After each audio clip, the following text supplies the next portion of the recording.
There's a reason you've always felt something sacred about certain places.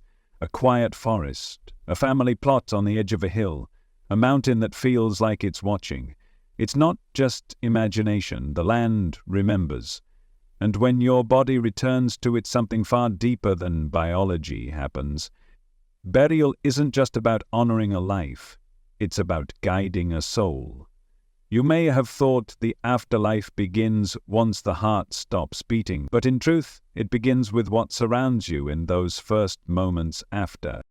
The earth is alive with memory. Every rock, every patch of soil, every blade of grass holds a vibrational fingerprint. And when your body is placed into that matrix, your soul doesn't just float away detached. It listens, it absorbs, it aligns. Energy doesn't disappear, it transmits. And what you're surrounded by in death can either lift your soul or keep it lingering. Burial in this way becomes not an end, but a handoff, a bridge between worlds. And like any bridge, its stability depends on what it's built upon. Have you ever walked into an old cemetery and felt the air thicken? Or visited a quiet natural grove and sensed a kind of peace that words can't describe?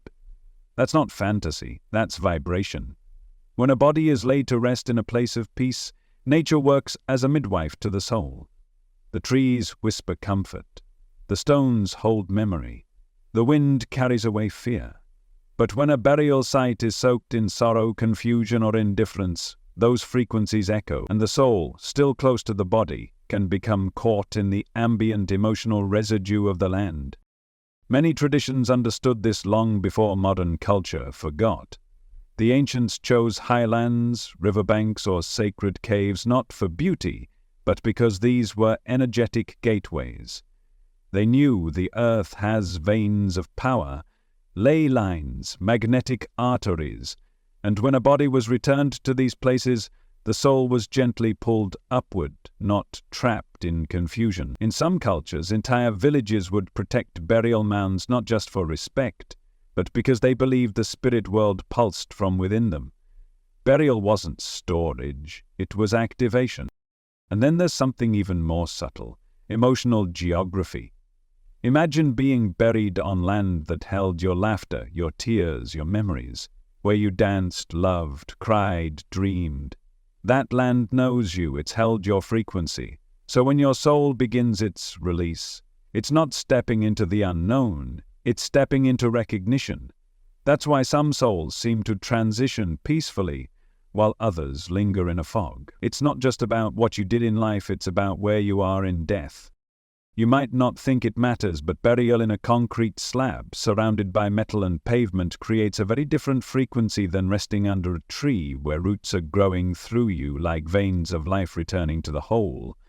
When the soul sees that its body has been placed in cold sterility, with no nature, no memory, no energetic welcome, it may hesitate, it may resist, but in the presence of birdsong, soil, and the hum of the earth, there's an unspoken permission to let go, a reminder that nothing has ended, only transformed.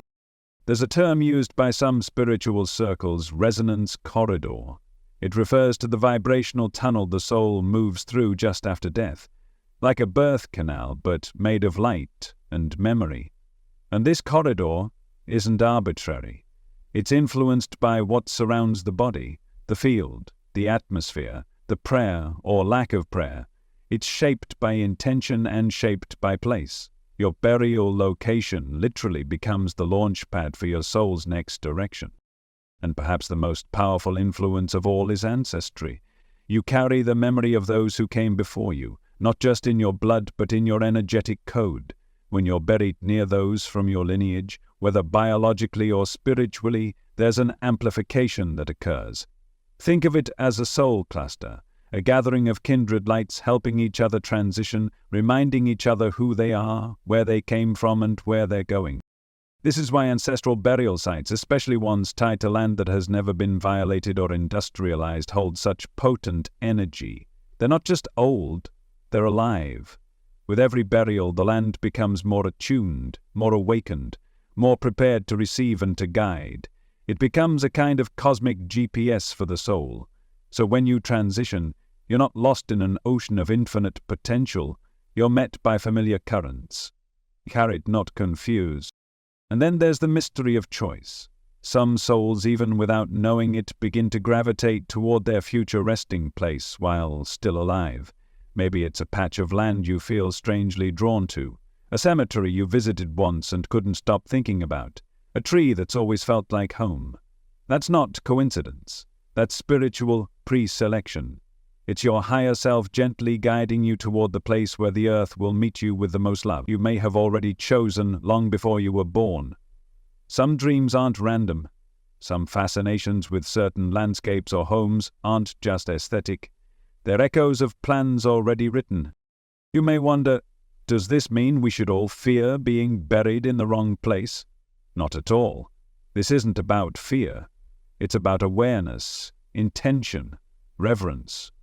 The soul is resilient, but just like a plane needs a clear runway to take off, the more aligned your environment is, the smoother your flight. That's why ritual matters. That's why presence matters. When people gather with love, with music, with intention, they create a field that lifts the soul like wind under wings. But when a soul passes alone, buried in a place without care, the silence can become disorientation. There's an invisible architecture at work, and once you begin to see it, you understand death is not the closing of a door, it's stepping through it. And the space around that doorway, the landscape, the emotion, the presence or absence of nature, that's what determines whether the door opens into peace or confusion. When the breath leaves the body, something extraordinary unfolds, not in fire or lightning, but in silence. The soul doesn't shoot into the sky instantly. It lingers, observes, feels.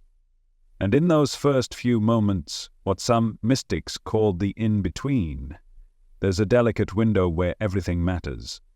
The environment, the energy in the room, the emotions of those nearby, and the vibrational signature of the land beneath. This is where the journey truly begins. There's something called spiritual inertia. Think of it as the soul's energetic momentum at the time of death.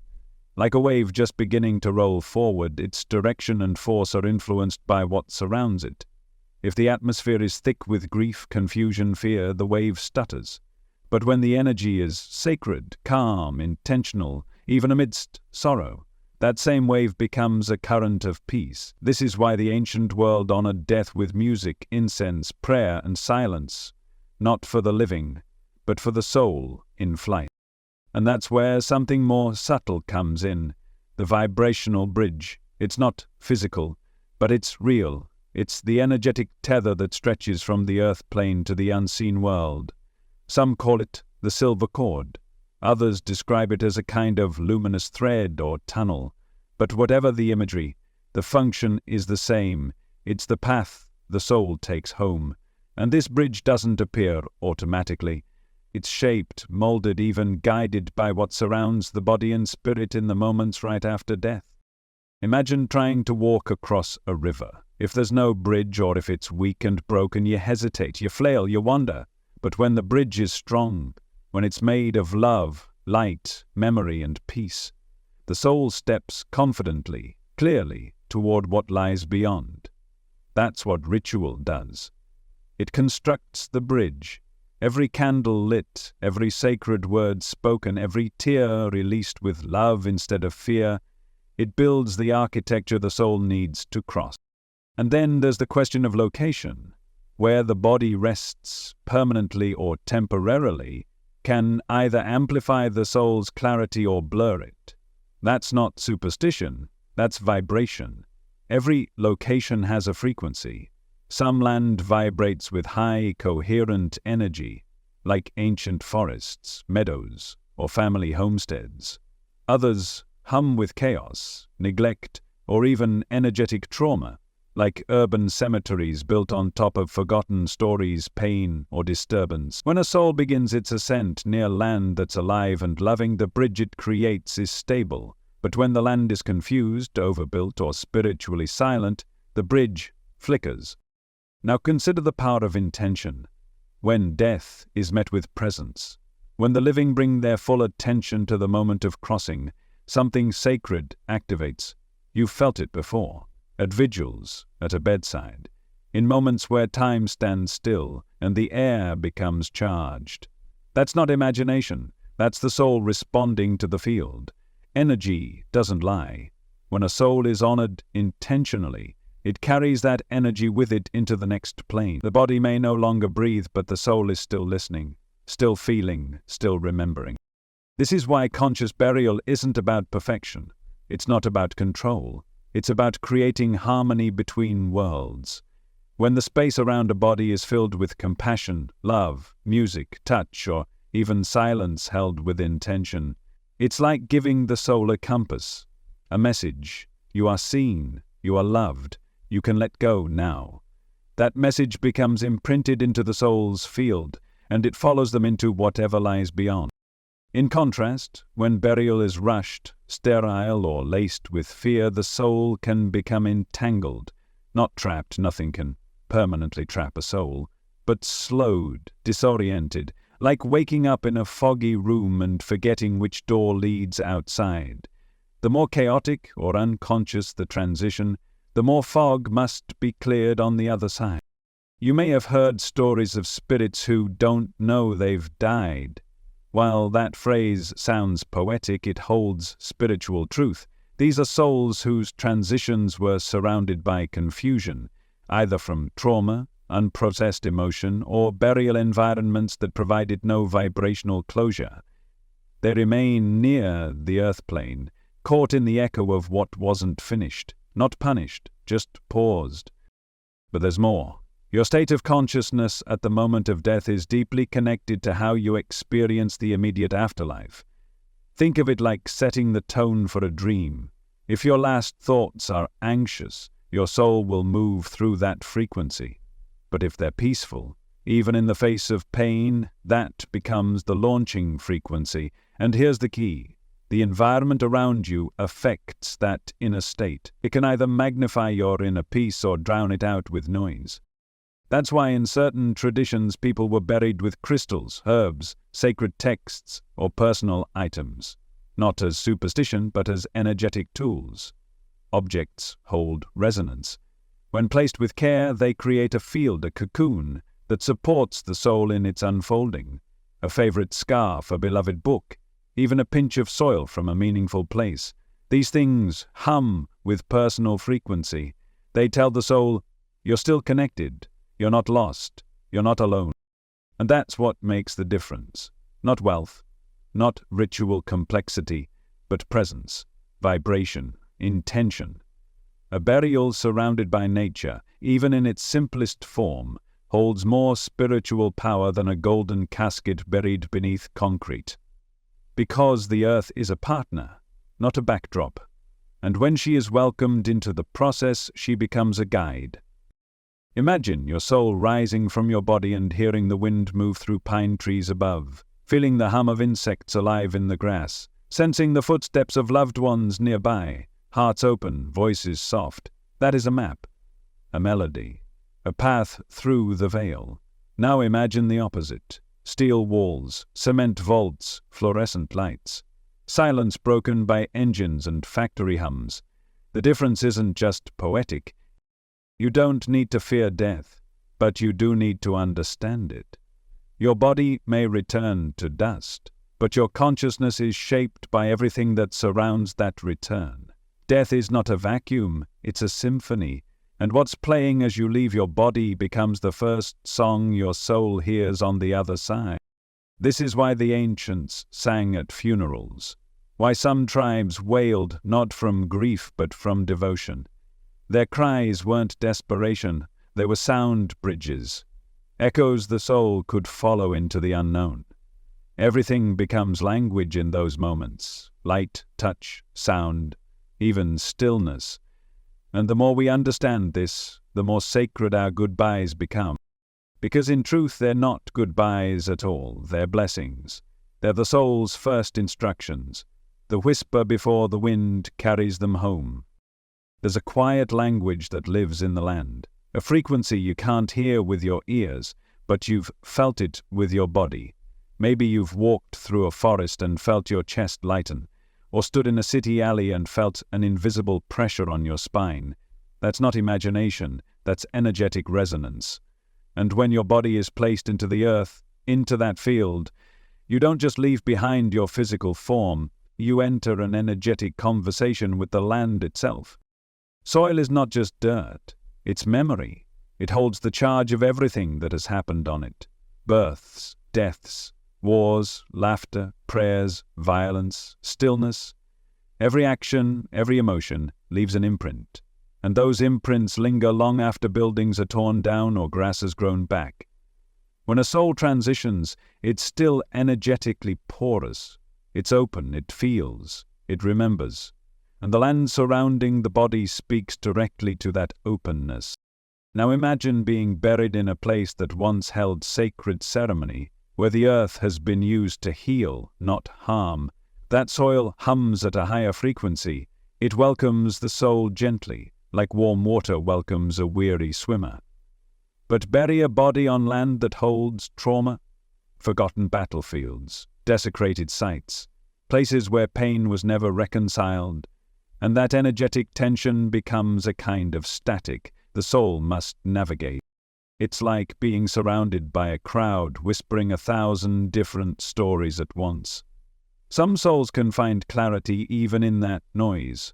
Others stay near, confused by the echoes. This is why placement matters. This is why location holds power. Because where you are laid to rest is not passive, it's participatory. The land is not background, it is part of the journey. Some lands are magnetically charged, naturally pulling spiritual energy upward. These are often places of natural beauty, near waterfalls, mountains, or places where electromagnetic fields are balanced and clean. Others are neutral, neither helping nor hindering the soul, simply holding space. And then there are lands that feel dense, like something was buried there that was never unearthed emotionally. These lands don't just rest, they grieve, and the soul stepping into that field can feel it.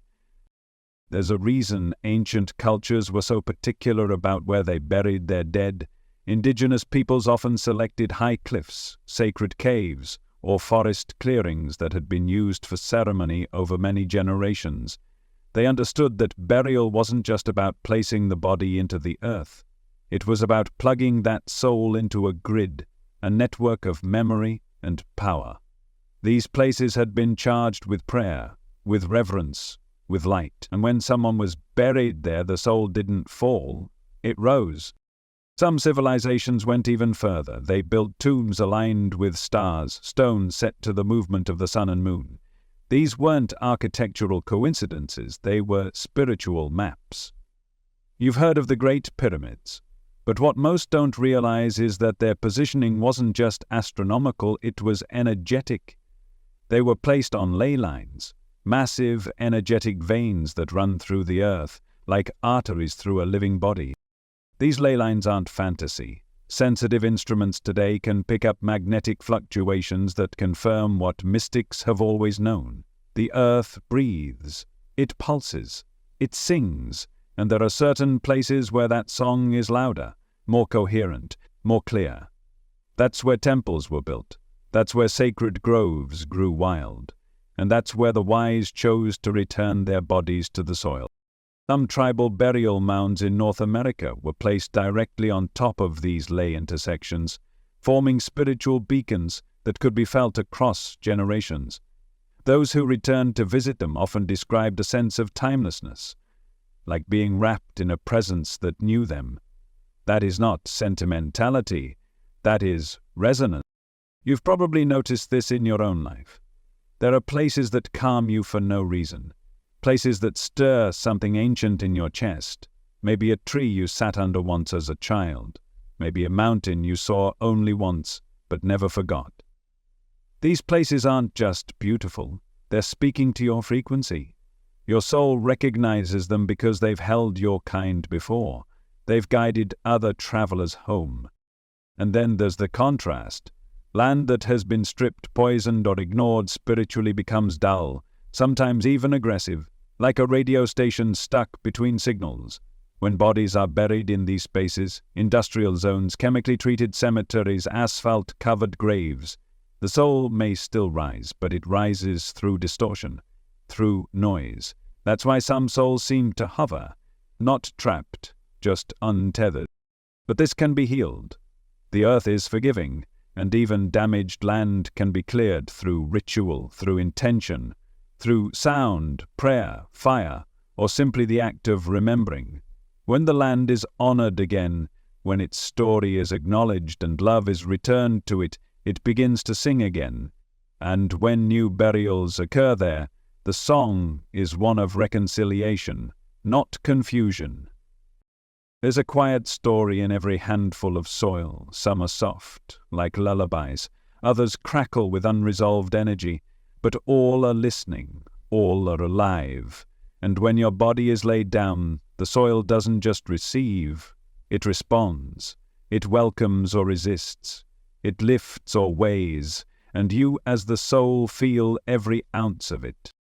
Some of the oldest traditions believed the earth herself assisted in the transition, that the moment your body touches the soil, it begins to alchemize not just the flesh, but the spirit, like a sacred fermentation. The land digests not just muscle and bone, but memory and vibration. And in doing so, it nourishes both worlds, the one you leave and the one you enter. That's why some trees feel haunted and others feel holy. It's why water near a burial site can sometimes shimmer with presence, while in other places it stays still and silent. The environment around your resting place is not passive, it's participatory. It is either clearing the path or clouding it. You've always known this, even if you couldn't put it into words. That's why you pause in certain cemeteries. That's why your breath slows in old forests. That's why you feel tears rise in places where many have mourned. You're not just sensing emotion, you're sensing frequency, and frequency never lies. So when you think of burial, think beyond form, think in vibration. Ask yourself, where does the land feel like love? Where does the earth sing softly enough that a soul could follow it into peace? That is the place of power. That is where the veil is thinnest. That is where the body returns to the earth, and the soul returns to the stars. Some places feel like memory even when you've never been there before. They stir something ancient in you, something tender and familiar. That's not nostalgia, that's emotional geography, a kind of psychic fingerprint left in space. Just like land can carry physical energy, it also carries emotional resonance. And when your body is buried in a place saturated with meaning, your soul feels it instantly. It recognizes, it orients, it remembers. You see, death doesn't erase who you are, it expands it. And when your consciousness leaves the body, it still seeks reference points, like waking from a dream and needing a moment to remember where you are, familiar places, those that held your joy, your tears, your deepest moments, act as anchors in that transition. They become emotional waypoints in a sea of vibration. That's why some souls transition with clarity and ease. They're buried on land that feels like home. Not just physically, but energetically. A garden they once tended, a patch of earth where they laughed, a forest trail where they used to walk in silence. The land remembers those moments. And when the body is returned there, the energy of those memories acts like a lighthouse. Not for the living, for the soul. The land is never neutral, not when it has loved you, and when you return to it, something profound happens. Your emotional imprint and the land's emotional memory begin to resonate, like two tuning forks vibrating in harmony. That resonance creates clarity, comfort, direction. Instead of floating through an unfamiliar after-death landscape, your soul lands in a place that already knows you, and in that knowing it finds peace. That's why homes matter. That's why favorite spots matter. You may not think of them as sacred, but your soul does. If you spent years pouring love into a space, that love is still there. It doesn't fade. It saturates the soil, the walls, the stones. And when you pass, Being buried near that energy isn't just symbolic, it's a spiritual reunion. The mystics had a name for this phenomenon. Some called it emotional ether. Others described it as an energetic halo surrounding familiar spaces. It's like a memory field that holds the emotional imprint of every significant moment you lived in that place. Think of it as a frequency echo. Not frozen in time, but vibrating in subtle loops. And when your soul enters that field again, it's not just greeted, it's guided. That emotional ether can be soft and sweet, like the laughter of children who once played under a certain tree. Or it can be heavy, like the silent grief still hanging in a hospital corridor. That's why awareness is key, because wherever you choose to return your body to the earth, the emotional field of that place will either cradle the soul or confuse it. Think of a person who chooses to be buried on the family land near the garden they planted or the porch where generations gathered.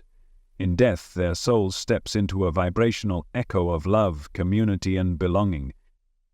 It doesn't have to search for meaning, it feels it immediately. That sense of orientation is profound. It's like stepping into a house where every object whispers, "You're home." Now imagine someone buried in a plot they never saw, surrounded by strangers, in a place that held no emotional connection. There's nothing inherently wrong with that, but the soul has no landmarks, no vibrational signatures to navigate by. It's not dangerous, but it can be disorienting, like waking up in a hotel room you don't recognize. You'll eventually adjust, but the path takes longer. You may have heard stories of spirits lingering near homes, fields, or trees. Often, they're not stuck. They're simply still tethered to the places where they felt most alive. These locations become emotional bridges, and if those bridges are left unacknowledged, the soul may stay too long. But when those places are honored, remembered, and filled with gratitude, the soul receives the signal it needs. You can go now, we love you. We'll carry the memory forward. Love is not limited by the body. It's a force that echoes through time and space. And when you're buried in a place filled with love, that force lifts you. It doesn't hold you down, it sets you free. That's one of the greatest misunderstandings about grief. People think love tethers the soul. It doesn't. Love becomes wings. But fear, guilt, and unresolved pain, those are the energies that tangle and trap. That's why the place matters. Not because geography is sacred on its own, but because your memories made it sacred. That river you sat beside during heartbreak, that tree you always leaned against, that field you walked across in silence when you needed to feel whole again. These are emotional temples, built not with stone, but with feeling. And when your body returns to one of them, your soul finds the resonance it needs to lift, not linger. Some people fear being buried far from family. Others worry about being forgotten. But the truth is, the land never forgets. If you return your body to a place that held your truth, your tears, your joy, the earth will remember. And in turn, she will remember you to yourself. Even in death, she holds your story. And what about those who died far from home? Those who had no say in where they were laid to rest? Their souls are not lost, but they do benefit from what the living can still offer. Intention. You can reconnect their memory to the places that loved them, through prayer, through ritual, through speaking their name in the spaces they cherished. Even decades later, you can open the bridge. Energy moves beyond time. Love travels without delay. There's a profound peace that comes when your resting place mirrors your soul, when the body is cradled by a land it once called home, not through deeds or ownership, but through emotional bond. And when that bond is honored, something rare happens. The soul doesn't just pass through the veil, it passes through with grace. You might be thinking about your own final resting place, or the resting place of someone you love. The question isn't about what's available or what's traditional. The question is, where does the land feel alive with your story? Where does it vibrate with memory and love? Where would the earth recognize you and smile? Because in the end, That's all the soul needs. Recognition, resonance, a sense that the place it's leaving from is a reflection of who it really was. When that happens, the crossing becomes less a departure and more a homecoming.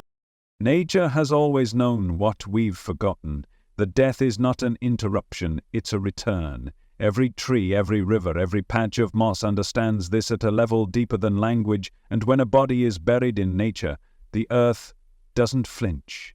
She opens, she welcomes, she breathes the soul in. You see, nature doesn't just witness death, she participates in it. She is the bridge, the midwife, the guide. Trees don't mourn because they understand the cycle. Flowers don't cry because they recognize transformation. Stones don't grieve, they remember. And when your body is placed among these living witnesses, your soul receives something the modern world cannot offer: recognition from Gaia herself. The spiritual ecology of nature is not just poetic, it's functional. Trees act as energetic filters. They absorb grief, purify density, and anchor light into the earth. When someone is buried near ancient trees, especially those with wide canopies and deep roots, the soul is gently shielded as it begins its rise. It's like being wrapped in the wisdom of something that has lived through centuries and knows exactly how to help you let go. Flowers, often thought of as symbols of beauty, are more than decoration, they hold frequency. Each species emits a specific vibration, some calming, others uplifting. Certain flowers are known to ease transition. Lilies soften the release. Marigolds protect. Roses, especially white and pink, open the heart of those grieving and those departing. When planted around a grave, they don't just mark a spot, they create a field of peace. Stones, too, are far more than markers, they are memory holders. In the mineral kingdom, stones and crystals carry frequencies that interact directly with the soul's field. Quartz amplifies, amethyst soothes, obsidian shields. These aren't metaphors, they're vibrational truths that ancient cultures respected deeply. In many traditions, stones were placed over burial sites not to weigh the body down, but to stabilize the energy around it, like grounding cords into the earth's magnetic web. And then there is water. Rivers, springs, rain, the original carriers of emotion. When a burial site is near flowing water, something miraculous occurs. Water becomes the soul's first mirror.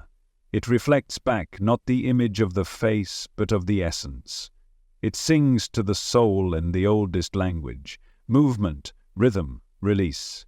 Many tribes chose to bury their dead near water not only because it cleansed the land, but because it carried messages between worlds. The soul would hear the current and remember how to move again. All of this becomes part of a larger living network, what some spiritual scientists now call crystalline grids. These are invisible energetic matrices woven through the earth, concentrated in natural sanctuaries and crystalline deposits.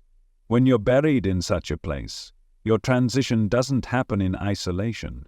It happens in resonance with a global intelligence, like falling asleep in the arms of something ancient, patient, and alive. These grids aren't fantasy, they exist as a kind of energetic nervous system, connecting points of high vibration across the planet. Sacred sites, mountain peaks, old-growth forests. Some call them dragon lines, others refer to them as ley arteries.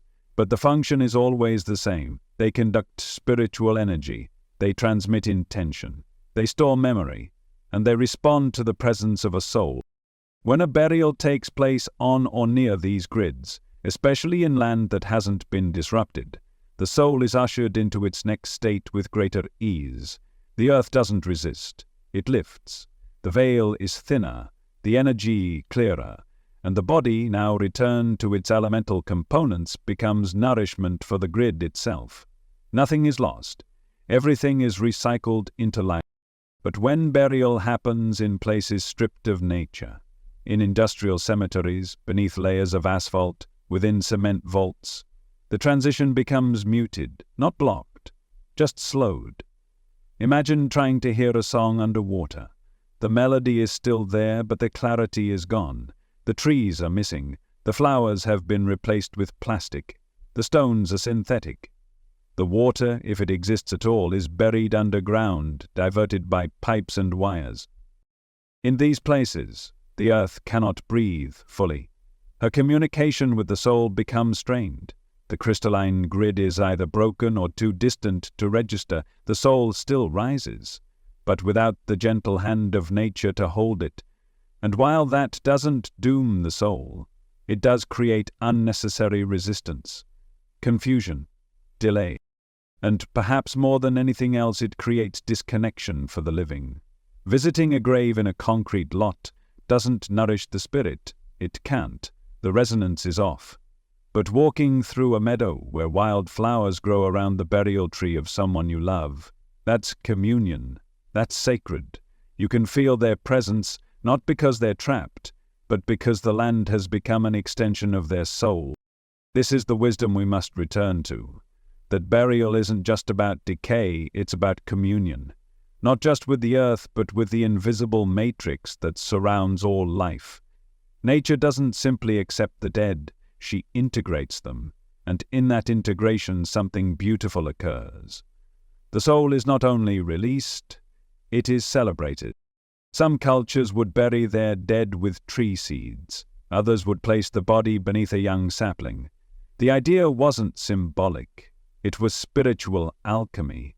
As the body returned to the soil, the tree would grow through it, becoming a living monument, a vertical spirit link between worlds. That tree was not just a marker, it was a transmitter. It would pulse with the energy of the soul it now carried, and those who sat beneath it could feel that transmission in their bones. This is what sacred ecology teaches us, that death, when returned to nature, becomes a ceremony of continuation. It's not about erasing the body, it's about reweaving it into the fabric of all things. And when you allow yourself or someone you love to be buried in a place where nature thrives, you're not just laying them to rest, you're inviting them to rise in another form. The grass will carry their breath, the soil will hum with their memory, the wind will whisper what the heart still longs to hear, and the soul, no longer tethered, will rise with the assurance that it has returned not to darkness, but to the living embrace of something far wiser than we've ever been taught to see. You didn't come here alone, and you won't leave alone either. Long before you were born, you were part of a greater soul constellation, a cluster of beings moving through time together. You've met them as family, friends, teachers, even strangers whose presence lingered in your heart. These aren't random encounters, they're echoes of soul contracts, shared energy, shared purpose. And in death, those same bonds don't dissolve, they intensify. Burial near your ancestral lines, biological or spiritual, is more than a gesture of heritage. It's a return to your vibrational family. When your body is laid to rest near those you've walked lifetimes with, a subtle field forms, a resonance corridor. One soul transitioning is powerful, but when many from the same cluster are gathered in one place, the entire area begins to vibrate with memory, recognition, and light. It becomes a beacon. This is why traditional societies preserved family burial grounds, not just out of respect, but because they understood something deeper. Energy travels faster along familiar pathways. When the soul is leaving the body, it instinctively seeks coherence. It seeks resonance. Being buried near those who already made the crossing means your soul is met by a frequency it knows. That recognition becomes guidance. These fields, collective resonance fields, are not physical. They don't require proximity in the material sense, but burial enhances them. The earth beneath shared ancestors becomes magnetized by memory. It hums with stories, with echoes, with the vibrational DNA of those who once walked the same path. And when a new soul enters that field through death, it's as if a council gathers. Silent. Loving. Imagine returning to a house filled with people who know your name, who remember your laugh, who recognize your soul without needing words. That's what it feels like when you're buried near those from your soul lineage. It's not confinement, it's communion. You're not pulled back, you're lifted forward by their presence. Even if the relationships were imperfect in life, the energy shifts in death. Forgiveness is easier, understanding comes more naturally, time becomes fluid, and the very soil between you becomes sacred ground, where karma softens and old wounds find resolution, not through words, but through shared rest. Some souls feel this pull before death. They visit certain cemeteries, walk old paths, or speak of wanting to be with family without always knowing why. Others sense it intuitively, choosing burial locations on ancestral land without knowing the full history. That's not chance. That's soul memory guiding the physical mind, pulling it back to the field where the next part of the journey begins. Family land, when preserved with care, becomes a kind of spiritual library. Each burial, each memory, adds a chapter. And when those who come after walk that land, even unknowingly, they absorb some of that wisdom. That's why visiting ancestral graves can feel emotional even if you never knew the person. You're stepping into a frequency your soul remembers. You're walking among echoes that once shaped who you are now. But this isn't limited to bloodlines. Spiritual families are just as real. There are people whose souls are woven into your own, even if you don't share the same last name. In some lifetimes they were your parents, in others your child, your guide, your companion. Burial near these kindred souls, when possible, magnifies the same effect. It creates a node in the greater spiritual grid, a place where evolution accelerates, because memory and love converge. Some traditions speak of the ancestral light line, an invisible current that runs through family trees. When you're buried along that line, your soul can more easily access the wisdom and support of those who came before you. This isn't about being pulled backward. It's about having a trail of light ahead of you, cleared by those who walked it already. Their journey creates a gravitational pathway, easing yours. When that light line is broken, when burial is scattered without awareness, or when ancestral lands are desecrated, souls may still rise, but the path can feel less certain, less coherent. The support is still there, but it's faint, like trying to follow a song you can barely hear. This is why sacred burial grounds were protected fiercely in ancient cultures. They weren't just graveyards. They were soul ports, launch pegs, sanctuaries of transition. You might wonder, what if your ancestors weren't spiritual? What if their lives were filled with hardship, conflict, or darkness? Doesn't that affect the resonance? In some ways, yes, but love is the great neutralizer. Even a lineage soaked in pain can be transformed by intention. When you're buried with awareness, with love, with prayer, you don't inherit their wounds. You help heal them. Your presence becomes a signal, a healing pulse sent backward and forward through time. Burial on family land becomes not just a resting place, but a point of redemption, a place where cycles break, where burdens are lifted, where future generations feel something shift without knowing why, because you chose to return, not in fear, but in love. And if you don't have family land, if the ancestors are unknown or distant, you still have the ability to create resonance by choosing land that feels like home, by burying with objects that connect you to your roots. Photographs, soil from meaningful places, songs that echo through your bloodline. These gestures carry more power than you know. They form energetic bridges, allowing the soul to connect across lifetimes, across continents, across the invisible web that binds us all. In truth, you are never alone in death. The veil may seem opaque from this side, but the moment you begin your return, that illusion dissolves. Your soul is met, not by strangers, but by those who have been waiting, watching, remembering. And when your body is placed among them, it's not a burial, it's a reunion of vibration, a return to the harmonic field that shaped you, a re-entry into the family of light you thought you had forgotten. And in that reunion the journey forward becomes illuminated, not by maps or doctrine, but by resonance, by recognition, by love. Long before the final breath, the soul is already preparing for the return. not in fear, not in haste, but in quiet coordination. Most people think of death as a surprise, an abrupt ending. But your soul is far older than your body. It has done this before, and sometimes, without you realizing it, it begins to guide you toward the place where it wishes to rest, where the next passage will be most harmonious. This is the forgotten art of spiritual pre-selection, a hidden layer of your soul's journey where, even while you live your life, subtle clues begin to appear. You might feel drawn to a particular piece of land without understanding why. A small town you've never visited starts showing up in dreams.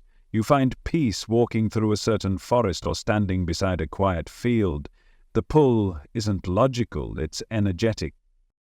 You may think you're just going for a walk or buying property or choosing a vacation spot, but your soul may be saying, "This is where I'll return. This is where I'll lift." And that magnetism is real. It doesn't need to be explained. The body walks, the heart softens, the spirit remembers. And suddenly you find yourself on land that feels more like home than anywhere you've ever lived. In this way, the soul is not passive in its departure. It's a co-creator. It knows that burial is not just a cultural decision, it's a spiritual alignment. Some souls even begin choosing decades before death.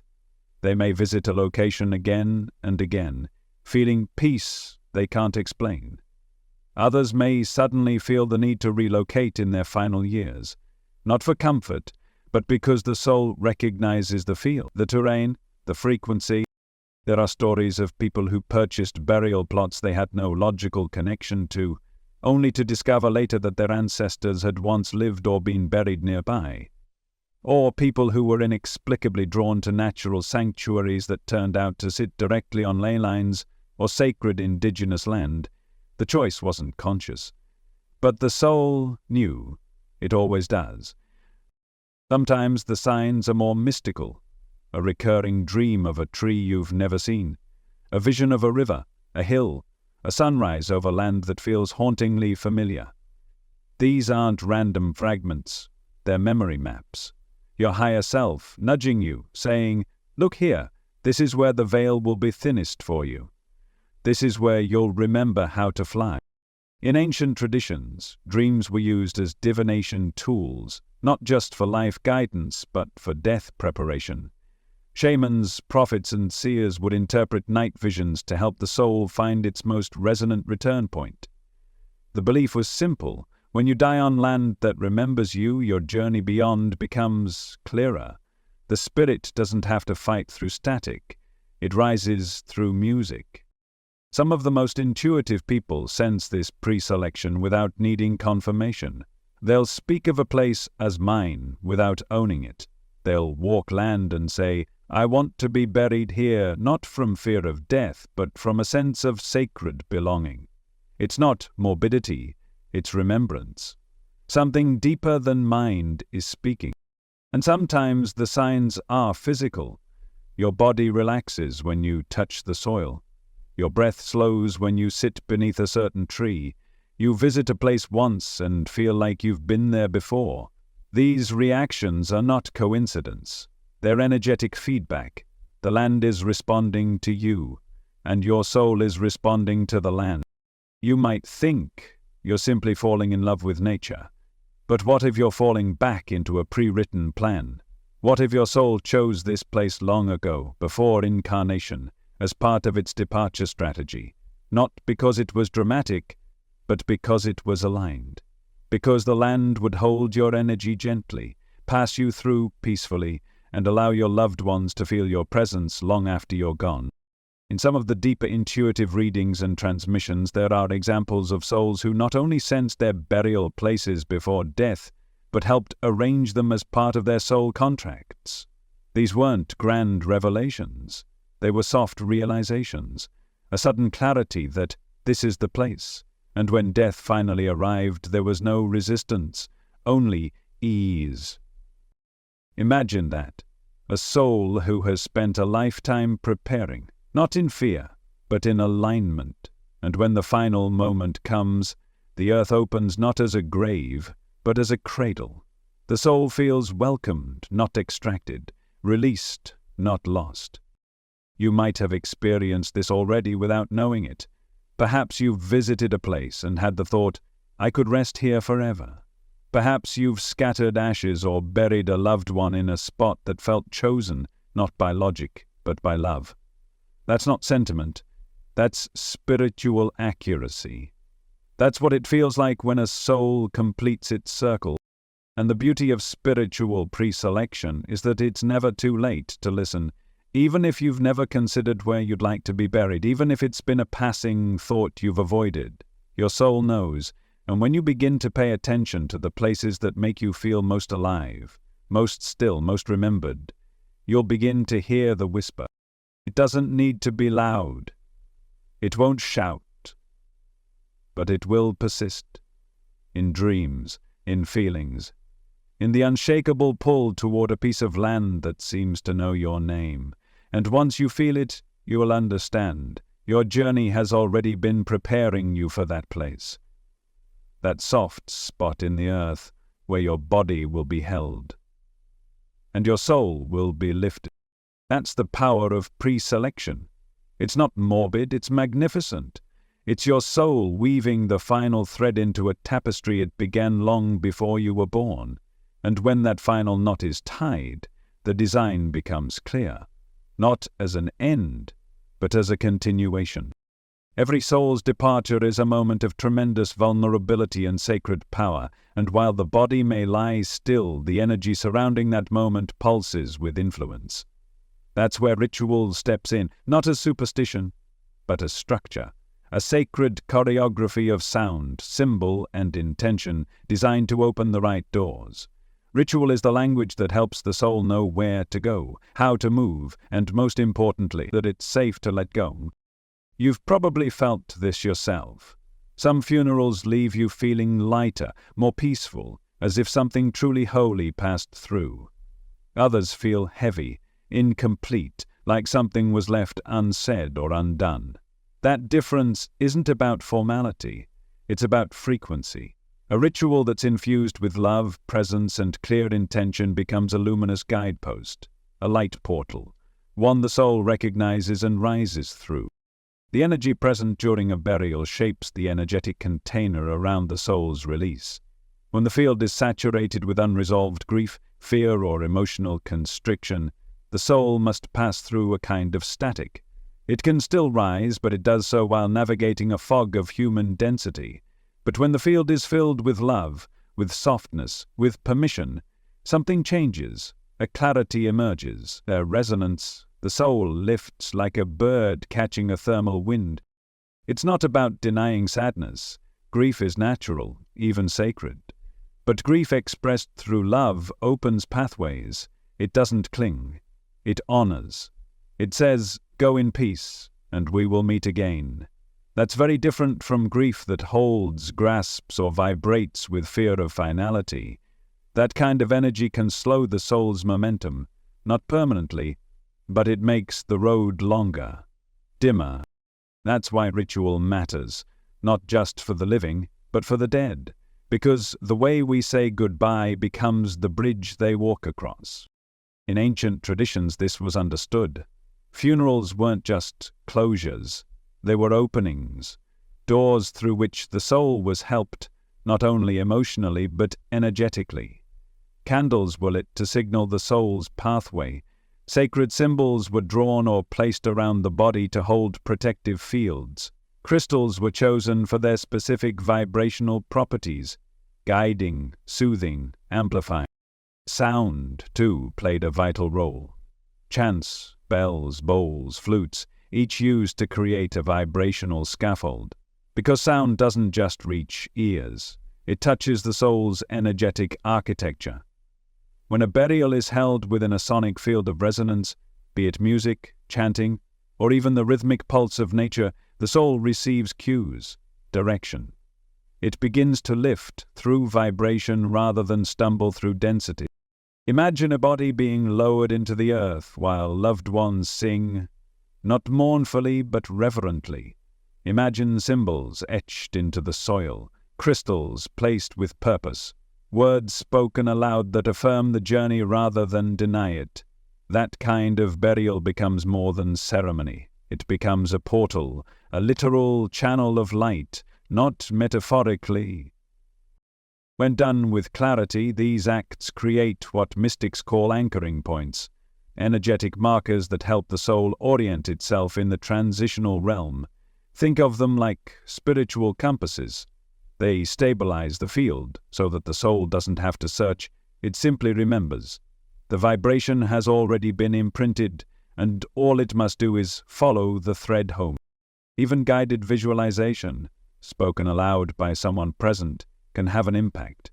Describing the soul's journey through loving words, "We see you lifted on wings of light, passing into the arms of your guides, surrounded by warmth and welcome." These spoken visions serve as instructions, not commands, but invitations. They give the soul a direction. They remind it that it is not alone. You might wonder, does the soul really need our help? Isn't it wise on its own? Of course it is. But even the wisest traveler benefits from light along the path, from markers that say, "You're on the right track." The soul can ascend without ritual, but with it the journey is softened, clarified, enriched. Symbols hold power as well. Throughout history, different cultures have used sacred glyphs, drawings, and markings to encode energy into the burial space. Spirals, representing eternal return. Circles, representing unity and wholeness. Triangles, the trinity of body, soul, and spirit. These aren't just artistic choices, they are vibrational codes, symbols that speak to the unconscious layers of the soul's awareness, and when used with intention, they unlock clarity in the departing consciousness. Crystals can serve as tuning forks. Placing a piece of clear quartz or selenite near the body or within the burial soil helps amplify light frequencies. Black tourmaline can ground grief. Amethyst can soothe the transition. Each stone speaks a language of vibration, and when arranged with care, they create an environment that feels like a temple rather than a tomb.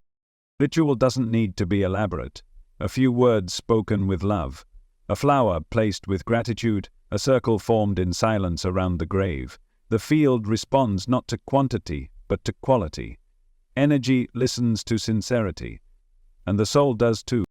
The key is intention. You don't need ancient scripts or perfect ceremony. You just need presence, awareness, and the understanding that your actions echo far beyond what the eyes can see. When you light a candle at the moment of burial, you're signaling to the soul, there is light, follow it. When you speak their name with love, you're anchoring their memory in a field of peace. When you visualize their passage into warmth, you're seeding their journey with light. And that energy lingers. Long after the burial is done, the ritual lives on in the land.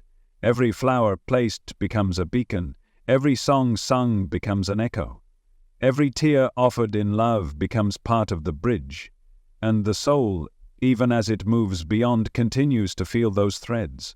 They help it remember who it was, who it is, and who it's becoming. In this way, you are not just saying goodbye.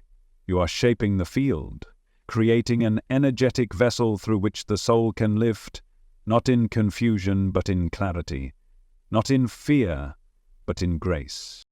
Because death is not the end, it's a change of form, and the way we honor that change through presence, through intention, through sacred ritual determines not just how the soul leaves, but how it remembers itself along the way. There's a reason ancient cultures guarded their burial sites with such fierce devotion, a reason they placed markers, boundaries, blessings, and why grave desecration was considered not just an insult but a spiritual violation. Because when a soul has been laid to rest with intention, when the energetic field has stabilized into peace, any disruption to that place is not just physical, it's vibrational, and it echoes through dimensions. To disturb the dead isn't simply to move bones or displace remains, it's to tear open a field that was once whole. Burial sites are energetic containers. The body may no longer be animated, but the land holds the memory of transition. When that memory is disrupted, the soul can feel it. Even long after it has crossed, there is a subtle tug, a fraying in the cord of peace. This doesn't mean every soul becomes trapped, but some remain tethered.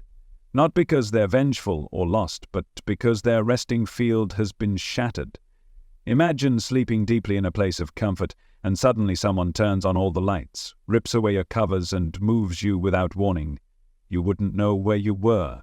You'd wake up confused, disoriented, searching for the familiar. That's what it feels like when a burial site is desecrated. The soul, which had settled into a frequency of peace, may suddenly be jolted, disconnected from the field it once harmonized with.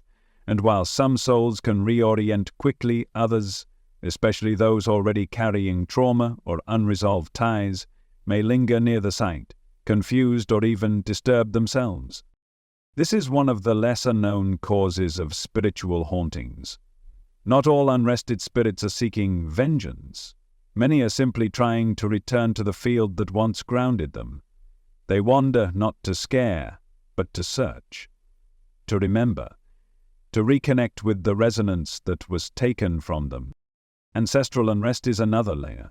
When burial sites of a lineage are destroyed, covered, or relocated without reverence, the collective memory of that family can become fragmented. Future generations may experience inexplicable heaviness, spiritual disconnection, or recurring patterns of loss, not as punishment, but as a signal. The field is out of balance. The cord to the ancestral grid has been frayed, and for the land itself, desecration leaves wounds. Earth holds memory. She absorbs both beauty and violence, and when she is forced to swallow disruption, especially around the sacred threshold of death, her energy shifts. Animals avoid the area, trees refuse to grow. People feel uneasy without knowing why. These aren't superstitions, they're symptoms, energetic clues that the land is holding grief it didn't choose. But here's what's often forgotten. Healing is always possible. Even desecrated burial grounds can be reconsecrated. The earth in her wisdom is always willing to forgive, and the souls affected, though displaced, are never unreachable. You can speak to them, honor them, invite them to find peace. Reconsecration doesn't require ceremony in the traditional sense, though that can help. What matters is intention. Begin with presence. Visit the disturbed site with reverence. Even if it's now a parking lot, a demolished field, or a building, the soul doesn't need the original gravestone to hear you. It needs sincerity. Speak aloud.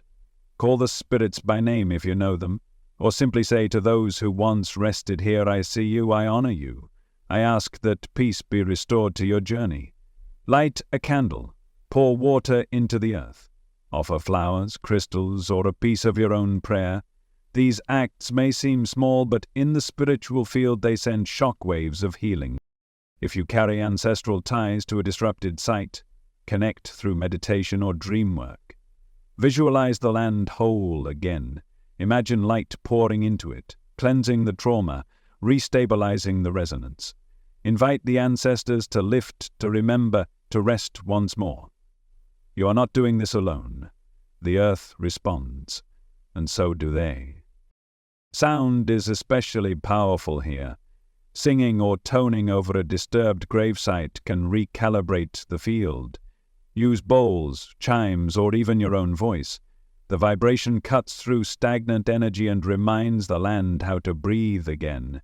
Symbols can be drawn in the soil, circles, spirals, the infinity loop. These marks speak directly to the unconscious layers of space and time, and if you cannot physically reach the place, you can still do the work remotely.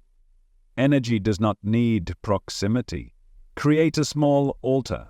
Light a candle for those who were moved. Speak to them as if they were in the room, because in truth, they are. Burial, at its core, is a promise, a commitment to hold the body in peace while the soul rises. When that promise is broken, the spirit may tremble, but with love, with acknowledgement, with sacred attention, That promise can be renewed, even centuries later. This is the responsibility we carry, not in guilt but in grace, to remember that the dead are not gone, that they feel us, that they respond to our intention, and that the way we treat their resting places says more about our spiritual maturity than any doctrine or belief ever could. In many ancient cultures, the highest priests were not those who led ceremonies, but those who tended the graves. They understood that the health of the living depended on the peace of the dead, that when the ancestors were honored, the lineage thrived, and when the resting fields were forgotten, the roots of the tree withered. We are being asked to remember that again, not out of fear, but out of reverence. The earth is dotted with stories, some told, some silenced, and every burial site, known or hidden, is part of the greater spiritual fabric. When we restore one thread, we strengthen the whole. And so if you find yourself standing near a place that feels forgotten, if you sense a presence, a weight, a whisper, you're not imagining it. You're being invited, not to fear, but to heal, to offer light, to speak peace into soil that has waited too long for someone to care. Because the dead are not asking for pity, they're asking for remembrance, and when we remember, they rest, and when they rest, we rise. There's a quiet revolution happening, not in laboratories, not in temples, but in the way we return to the earth. For generations, death has been sanitized, industrialized, sealed in boxes and concrete, as if nature needed to be kept out of the process. But slowly, beautifully, people are beginning to remember. Death is not meant to be contained. It is meant to be returned. Conscious burial is no longer just a fringe idea. It's becoming a spiritual movement. Eco-burials, tree pod interments, mushroom suits, and biodegradable shrouds are not just environmental alternatives, they're spiritual alignments. Each one is a sacred invitation to dissolve back into the earth, with grace, with purpose, with participation. You see, when the body is buried in a way that honors nature's rhythm, something profound happens. The physical form, once a vessel of spirit, becomes nourishment. It feeds the soil, it merges with fungi, with roots, with insects and minerals. But this isn't about decomposition, it's about consecration. The body becomes prayer. Its final act becomes offering. And in return, the earth does what she's always done. She receives, she transmutes, she turns what once carried life into new life, a tree, a bloom, a breeze. The breath that leaves your lungs becomes the breath of leaves. The stillness of your bones becomes the strength of stones. This is not metaphor. This is metamorphosis. When your body returns to the earth consciously, the soul feels it. There is no resistance, no confusion, no sense of being trapped in a box. The soul rises gently because it knows the body was offered, not hidden. It wasn't embalmed with chemicals or sealed behind metal. It was returned in light. It was honored in trust. This process has a karmic dimension as well, because when you consciously choose to leave the earth gently, to harm nothing, to heal as you go, you begin to balance the scales. Not in punishment, but in purification. The soul carries less weight. There is no energetic debt from destruction. Instead, there is release, there is harmony. The soul feels it has completed the cycle in alignment with life. Ancient wisdom has always understood this.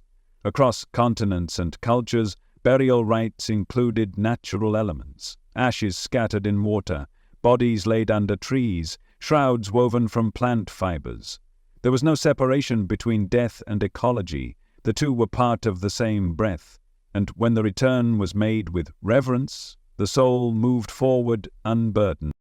Even today, stories are emerging, people who feel drawn to certain natural burial forms without knowing why. They'll say, "I don't want to be in a box," or "I just want to become part of the earth." That's not minimalism. That's the soul remembering. It knows that freedom isn't found in walls, it's found in communion. Mushroom suits, for example, woven with fungi that help purify toxins and accelerate decomposition, aren't just about biology. They represent something sacred. The idea that death can be a cleansing, a return to innocence, that the very body which held your shadow and your sorrow can be transmuted into something that nourishes life without harm. Tree-pod burials echo ancient forest rites, where a person's return gives rise to a new life form. Imagine your body nourishing the roots of a tree. That tree becomes your monument, not a gravestone, but a living beacon. Children climb its limbs. Birds nest in its arms. Its branches reach toward the stars, fed by your final breath, and every time the wind moves through its leaves it carries a whisper of your soul. The green burials? Simple, biodegradable, unadorned. Strip away everything unnecessary. No vaults, no chemicals, no interruption. Just you and the earth. Just a moment of sacred surrender, and in that surrender there is beauty. The kind of beauty that brings peace to those you leave behind, because they know you didn't disappear. You were absorbed by life. These burial practices don't just honor Earth, they honor cosmos. Because death isn't the end of a linear life. It's a spiral, a re-entry into the great cycle. And when your body returns in a way that honors that cycle, the soul moves not just forward, but upward. The energy of your release creates momentum. Ascension isn't forced, it's allowed. Many spiritual teachings speak of the light body, the subtle energetic form that rises as the physical dissolves. That light body doesn't carry only your memories and consciousness, it also carries the energetic imprint of how you left the earth.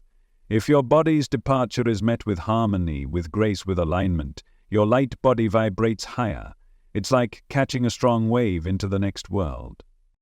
That's why eco-spiritual burial is so much more than environmental.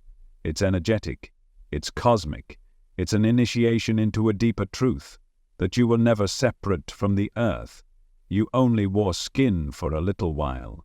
And when that skin dissolves, your soul rejoices, not in decay, but in return. Even if you've never considered these options before, your soul has. You may feel a pull toward simplicity, toward softness, toward land that breathes and light that moves through trees. That pull is real. It's your higher self whispering, "Let the earth carry you gently. Let your return be a blessing." You don't need to wait until death to choose. You can begin now. You can explore green burial sites, sacred groves, living cemeteries. You can speak with loved ones, share your wishes, plant seeds, literally and spiritually, for a farewell that feels aligned. Because your departure is not an ending, it's your final prayer, and how that prayer is shaped through ritual, through nature, through conscious return, determines how the next chapter unfolds. You are not meant to be sealed away in fear, you are meant to be released in light, to dissolve into wind and stone and song, to rise not as a ghost, but as a luminous wave of all the beauty you ever carried. This is the gift of eco-spiritual burial, a return that doesn't resist nature, but rejoices in it, a farewell that isn't sterile, but sacred, and a body that doesn't disappear, but transforms into something holy. Because you were never just a person, you were always part of the earth. And in your return she will remember you, she will lift you, and your soul will soar. Most people prepare for death only when it's near, but your soul is inviting you to prepare now. Not with fear, but with reverence. Not because death is looming, but because when you walk through it consciously, it becomes a doorway, not a disruption. Designing your transition doesn't mean obsessing over logistics. It means becoming intimate with your own impermanence. It means asking deeper questions. How do I want to be remembered? How do I want to leave this earth? How do I want to move into the next world? The answers don't come from the mind. They come from the soul, from the quiet voice inside that already remembers how to die well, not in pain, not in confusion, but in ceremony, in clarity, in truth. You are the architect of your afterlife, and the choices you make now, the energy you live with, the presence you cultivate, the love you give, those are the blueprints your soul will use when it lifts. And one of the most powerful acts of soul sovereignty is to begin preparing your field for a conscious departure. This doesn't mean fixating on death, it means befriending it, creating a relationship with it that is wise, sacred, and intentional. You can begin by choosing the kind of burial that feels aligned, not just practically but energetically. Do you feel called to trees, to water, to ancestral land? Do you imagine being returned to a place that once held your tears and your laughter? These questions aren't heavy, they're holy, because they invite you to co-create your return with love. You can also begin designing your death space, maybe not in detail, but in vibration. Would you like soft music playing, sacred symbols drawn on the floor, friends and family guided in meditation to support your passage? These aren't selfish preferences, they're spiritual architecture. They help shape the field through which your soul will rise. Some traditions teach that the soul begins separating hours, even days before the final breath, that the atmosphere around the dying becomes porous, responsive, that what is spoken in those moments becomes part of the passage itself. Words matter, sound matters, light matters. And when you prepare those elements in advance, you're giving your soul a cushion of familiarity as it begins its flight. Conscious preparation is also about relationship. The people you forgive, the love you share, the truth you speak. These create energetic completion. Death does not wait for perfection, but it welcomes peace. And when you close loops, speak what needs to be said, and soften what needs to be healed, your departure becomes lighter. You can write letters to be read after your passing. You can record blessings. You can choose poetry, music, or messages that reflect your deepest essence. These aren't for vanity. They're for vibration, because everything you leave behind hums with your signature, and when done with love, that hum becomes a healing balm for those who grieve. Designing your transition also includes the spiritual tools that support you now. Crystals, sacred objects, prayer beads, meaningful symbols. These can be placed in your transition space or near your body after death, not as superstition but as guidance. They become anchors, energetic companions for the soul as it steps through the veil. And if you choose to be buried in nature, you can pre-select the place that calls to you. Visit it, sit with it, speak to the land, let it know you will return. That moment, when you acknowledge the earth as your eventual resting place, becomes a spiritual handshake, a pact of peace, a promise between body and soil. None of this needs to be morbid. In fact, it can be beautiful. So many people spend years designing weddings, homes, careers, but never consider designing their return. And yet, this is the one journey we are all guaranteed to take. Why not make it conscious? Why not make it sacred? Your death is not an accident waiting to happen, it's a doorway waiting to be honored. And the more presence you bring to it now, the more peace you will feel then, not because you controlled the outcome, but because you danced with it while still alive. You might wonder, is it strange to think this way? Not at all. In fact, it's one of the most powerful things you can do for yourself and for your loved ones. To take the fear away, to turn the unknown into a passage, and to create a legacy not of pain, but of peace. You are not the first soul to walk this path, and you will not be the last. But you get to walk it with your own unique light, and when you do so with conscious preparation, your soul's exit becomes not just a moment of ending, but of immense beginning. Because on the other side of that breath is not a void, it's a reunion with your source, with your soul family, with the light you came from and the love you've always been. At the path you walk into that reunion, it begins now, with every intention, every word, every act of reverence for the earth that will one day receive you.